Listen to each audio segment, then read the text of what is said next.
is really a way to the Samyak Darshan.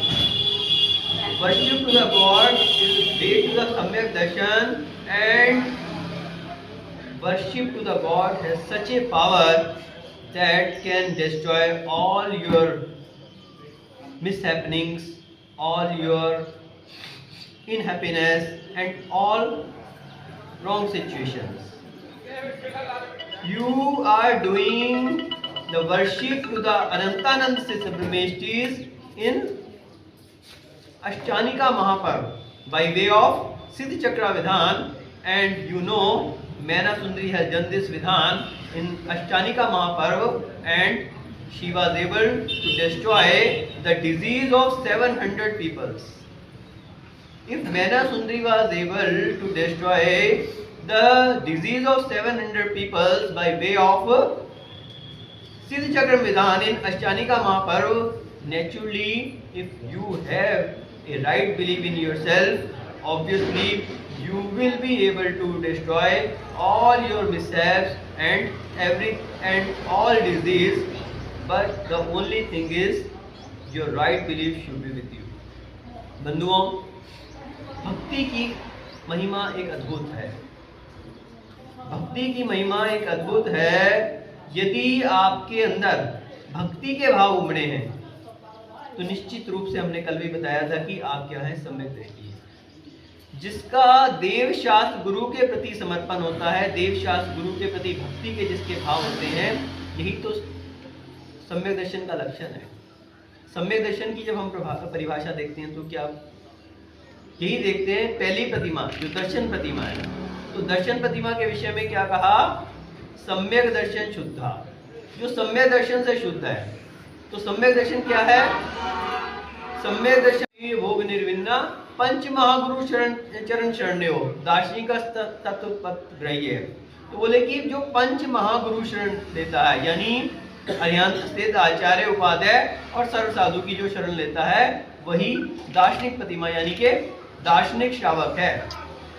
तो सम्यक दर्शन के विषय में भी हम देखते हैं कि सम्यक दर्शन क्या है, देव शास्त्र गुरु के प्रति जो समर्पण है वही वास्तविकता में अटूट श्रद्धा, अकाट्य श्रद्धा जिसे कहते हैं। और भक्ति वही कर सकता है जिसके हृदय में श्रद्धा होती है। श्रद्धा और भक्ति का एक ऐसा तालमेल है कि श्रद्धा के बगैर भक्ति नहीं हो सकती। आप लोग यदि रूखी भक्ति करना चाहें तो दिखावा तो किया जा सकता है, लेकिन वास्तविक भक्ति तभी की जा सकती है जब हृदय में श्रद्धा है। यदि हृदय में श्रद्धा है तभी वास्तविक भक्ति हो सकती है, और बिना हृदय में श्रद्धा के वास्तविक भक्ति हो ही नहीं सकती। तो बंधुओं, आज अष्टानिका महापर्व शुरू हो रहा है, और इसमें आपके सिद्ध चक्र महामंडल विधान जैसे भाव बने हैं। आपको पता है कि मैना सुंदरी ने भी ये पाठ करवाया था सिद्ध चक्र महामंडल विधान का, और क्या हुआ था, 700 कोड़ियों का, जिसमें श्रीपाल जो उसके पति थे, और 700 कोड़ियों का क्या हुआ था, कष्ट दूर हो गया था। तो आप लोग पढ़ते हैं ना कि जब पर्व 28 आया है, उत्सव युक्त पाठ कराया है, सबके तन छिड़का अरिहंत नमन का पानी, फल पायो मैं नारानी। तो सिद्ध चक्र महामंडल विधान के द्वारा 700 कोड़ियों का कष्ट दूर हो गया, कुष्ठ दूर हो गया। वास्तविकता में विधान के द्वारा कुष्ठ दूर नहीं हुआ। विधान किसने किया था, मैना सुंदरी ने। तो ऐसा नहीं था कि श्रीपाल आदि जो थे वो तो कोड़ी थे, तो वो तो विधान में नहीं बैठ सकते थे, लेकिन जो उस विधान के माध्यम से क्या हुआ, उनकी जो भावनाएं बनी, उनकी जो भावनाओं में पवित्रता आई, उससे जो कर्म का उदय उनका चल रहा था, जो उनके कर्म का उदय चल रहा था, वह कर्म का उदय समाप्त हो गया, उस कर्म का क्षय हो गया, और क्षय हो जाने से उनके लिए निरोगता की प्राप्ति हो गई। तो वास्तविकता में भगवान की पूजन, भगवान के अर्चन क्या है, माध्यम है, भगवान किसी को कुछ नहीं देते। यदि भगवान किसी को कुछ देने लग जाए तो सबको एक बराबर देंगे।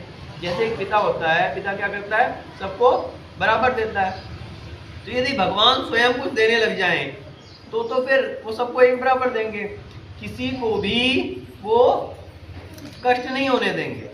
यदि भगवान कर्ता बन जाए वो तो फिर सभी जगह निरोगता ही दिखेगी, कोई व्यक्ति रोग